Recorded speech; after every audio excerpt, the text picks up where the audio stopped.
Hello, friends. Today's Bible passage is 2 Chronicles chapters 25 through 27. Amaziah was 25 years old when he became king, and he reigned in Jerusalem 29 years. His mother's name was Jehoaddan. She was from Jerusalem. He did what was right in the eyes of the Lord, but not wholeheartedly. After the kingdom was firmly in his control, he executed the officials who had murdered his father, the king. Yet he did not put their sons to death, but acted in accordance with what is written in the law, in the book of Moses, where the Lord commanded, "Fathers shall not be put to death for their children, nor children put to death for their fathers. Each is to die for his own sins." Amaziah called the people of Judah together, and assigned them according to their families to commanders of thousands and commanders of hundreds for all Judah and Benjamin. He then mustered those 20 years old or more, and found that there were 300,000 men ready for military service, able to handle the spear and shield. He also hired 100,000 fighting men from Israel for 100 talents of silver. But a man of God came to him and said, "O king, these troops from Israel must not march with you, for the Lord is not with Israel, not with any of the people of Ephraim. Even if you go and fight courageously in battle, God will overthrow you before the enemy, for God has the power to help or to overthrow." Amaziah asked the man of God, "But what about the 100 talents I paid for the Israelite troops?" The man of God replied, "The Lord can give you much more than that." So Amaziah dismissed the troops who had come to him from Ephraim and sent them home. They were furious with Judah and left for home in a great rage. Amaziah then marshaled his strength and led his army to the valley of Salt, where he killed 10,000 men of Seir.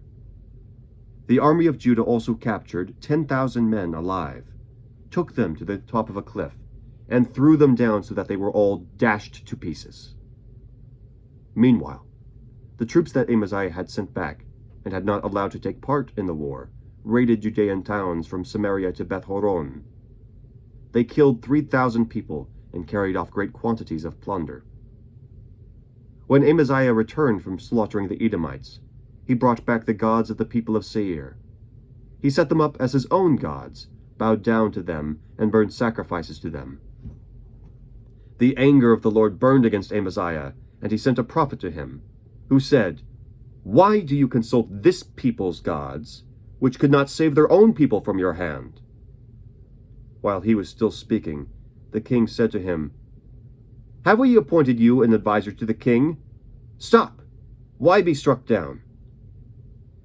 The prophet stopped, but said, "I know that God has determined to destroy you, because you have done this and have not listened to my counsel."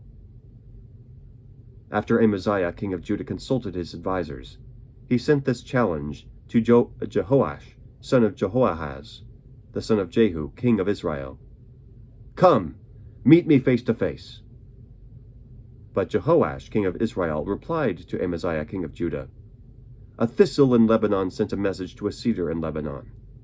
Give your daughter to my son in marriage." Then a wild beast in Lebanon came along and trampled the thistle underfoot. You say to yourself that you have defeated Edom, and now you are arrogant and proud. But stay at home. Why ask for trouble and cause your own downfall, and that for Judah also? Amaziah, however, would not listen, for God so worked that he might hand them over to Jehoash, because they sought the gods of Edom. So Jehoash, king of Israel, attacked. He and Amaziah, king of Judah, faced each other at Beth Shemesh in Judah. Judah was routed by Israel, and every man fled to his home. Jehoash, king of Israel, captured Amaziah, king of Judah, the son of Joash, the son of Ahaziah, at Beth Shemesh. Then Jehoash brought him to Jerusalem, and broke down the wall to Jerusalem, from the Ephraim gate to the corner gate, a section about 600 feet long. He took all the gold and silver, and all the articles found in the temple of God that had been in the care of Obed-Edom, together with the palace treasures and the hostages, and returned to Samaria. Amaziah, son of Joash, king of Judah, lived for 15 years after the death of Jehoash, son of Jehoahaz, king of Israel. As for the other events of Amaziah's reign, from beginning to end, are they not written in the book of the kings of Judah and Israel? From the time that Amaziah turned away from following the Lord, they conspired against him in Jerusalem, and he fled to Lachish. But they sent men after him to Lachish, and killed him there. He was brought back by horse, and was buried with his fathers in the city of Judah. Then all the people of Judah took Uzziah, who was 16 years old, and made him king in place of his father Amaziah. He was the one who rebuilt Elath, and restored it to Judah after Amaziah rested with his fathers. Uzziah was 16 years old when he became king, and he reigned in Jerusalem 52 years. His mother's name was Jecoliah. She was from Jerusalem. He did what was right in the eyes of the Lord, just as his father Amaziah had done. He sought God during the days of Zechariah, who instructed him in the fear of God. As long as he sought the Lord, God gave him success. He went to war against the Philistines and broke down the walls of Gath, Jabneh, and Ashdod. He then rebuilt towns near Ashdod and elsewhere among the Philistines. God helped him against the Philistines and against the Arabs who lived in Gur-Baal, and against the Maonites. The Ammonites brought tribute to Uzziah, and his fame spread as far as the border of Egypt, because he had become very powerful.